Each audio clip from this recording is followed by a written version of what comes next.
তোকে ভালোবাসতাম। সর এখান থেকে। পুচকি বাদর আবার ভালোবাসতে এসছে।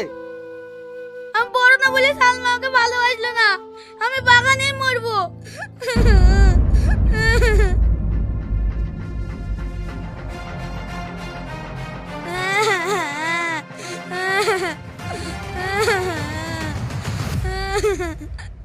যাকে আমি এত ভালোবাসলু সেই আমাকে অপমান করলো।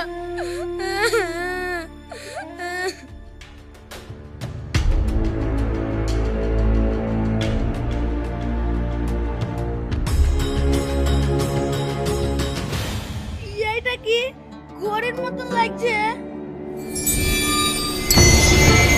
ছিলাম ভাই, এটা কিভাবে সম্ভব? আমি বড় হলাম কিভাবে? তার মানে এই জিনিসটার কারণে কি আমি বড় হয়ে গেলাম? তাহলে তাহলে এবার তোমাকে সালমা বিয়ে করবে?